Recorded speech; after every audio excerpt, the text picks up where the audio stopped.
his statement. Thank you very much. Thank you very much.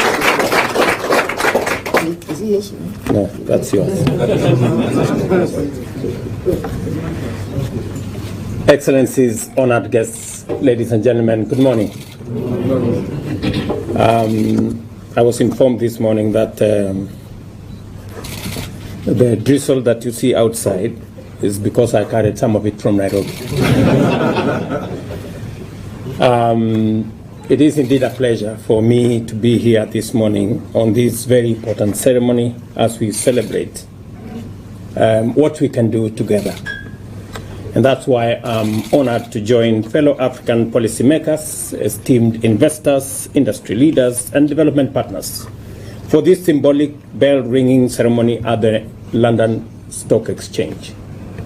I've had the privilege to do this in the New York Stock Exchange and, of course, Nairobi Stock Exchange. I am looking for the next episode somewhere else.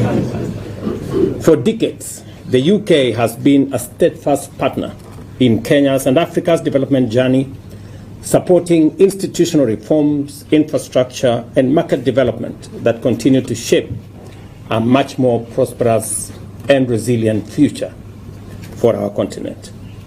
This forum reminds us of the critical role that capital markets play as catalysts for sustainable economic growth and expanded shared prosperity across our region, our countries, and the entire continent. They serve as an efficient mechanism for mobilizing domestic savings, attracting international capital, and channeling resources into long-term investments in infrastructure, innovation, and industrial transformation. Across Africa, we are witnessing the growing potential of equity and debt markets as platforms for financing national development priorities. And I remember making the statement day before yesterday in Spain that sovereign debt is actually an instrument of development. It is not a trap, as is currently being configured.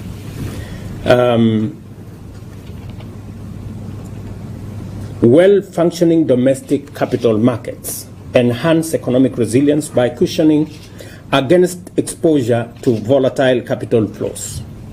They reduce dependence on external debt, foster transparency and governance, and diversify investment opportunities for both individuals and institutional investors.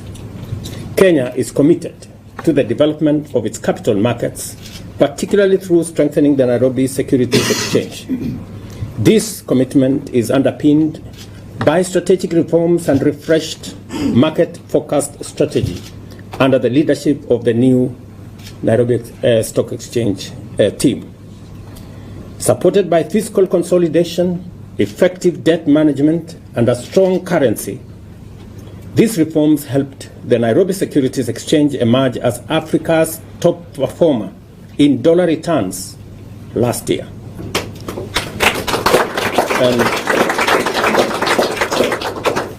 This was a study that was undertaken by Morgan Stanley Capital International.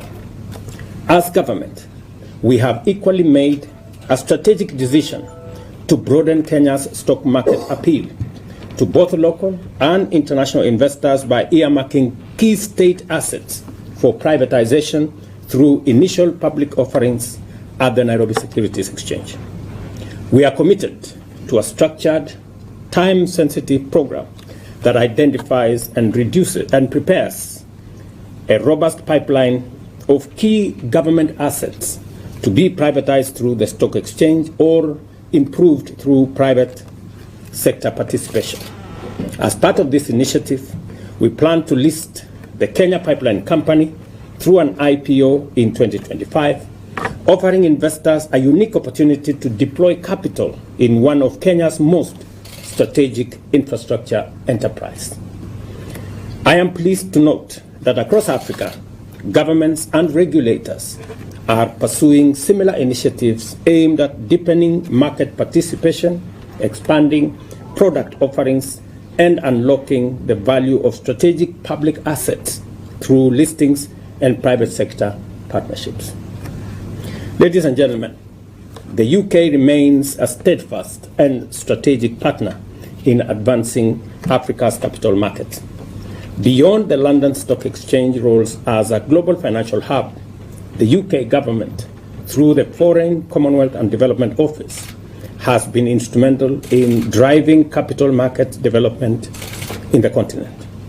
Programs such as Mobilist, in partnership with exchanges like the Nairobi Securities Exchange and the Nigeria Stock Exchange, are helping democratize access to investment and promote financial inclusion.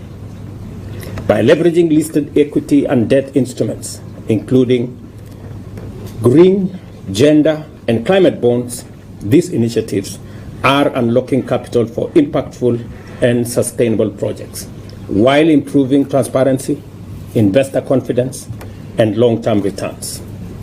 This approach aligns with Africa's broader ambition to deepen financial ecosystems by increasing financial literacy, expanding access to capital markets, particularly for small and women-oriented businesses, and advancing sustainable finance as a key driver of inclusive economic growth. Similarly, FSD Africa, a specialist development agency funded by the Foreign, Commonwealth and Development Office, continues to play a catalytic role in strengthening financial markets across the continent. Through policy support, technical assistance, and innovation, FSD Africa has helped unlock new asset classes, drive regulatory reforms, and integrate climate finance, gender lens investing, and digital financial solutions into African capital markets. These partnerships reflect a shared commitment to mobilizing productive capital that responds to the continent's development priorities, from infrastructure and SMEs to green energy and climate resilience. As Africa looks to scale up capital markets and align them with the continent's vast potential, continued collaboration with nations across the world through government and market channels is vital. Let us build on this foundation to deepen connectivity, share expertise, and create capital markets that are innovative, inclusive, and globally competitive. Ladies and gentlemen, I am very proud that this morning to share this platform with Africa Finance Corporation, who yesterday I confirmed to them that the government of Kenya has now signed off a host country agreement, and they will be joining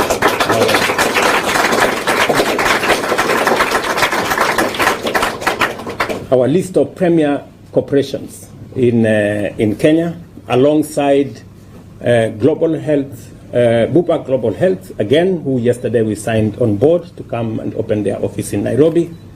And later this morning, we will be signing off with Lloyd's of London, a premier insurance company, the oldest, I'm told, again, to join the list of companies coming to Nairobi as a financial hub. This tells you the story of Kenya being ready, prepared, willing, available to do business. And I am here to demonstrate to you that the government of Kenya, at the policy-making level, is aligned in working with you to make sure that we unlock the huge potential that exists in capital markets. It's not just government of Kenya.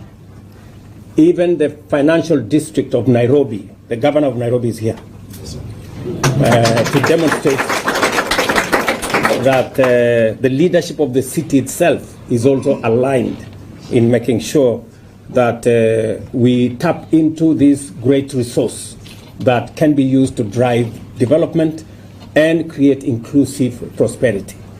And to just confirm to you that we will be having a conversation later, and I want to thank my brother, Professor Orama, for his leadership and belief in the African continent.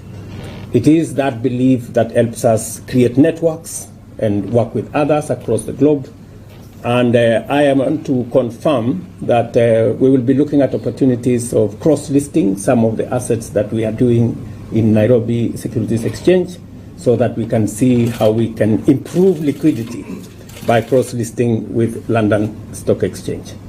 So thank you very much. Welcome to Nairobi and welcome to Kenya.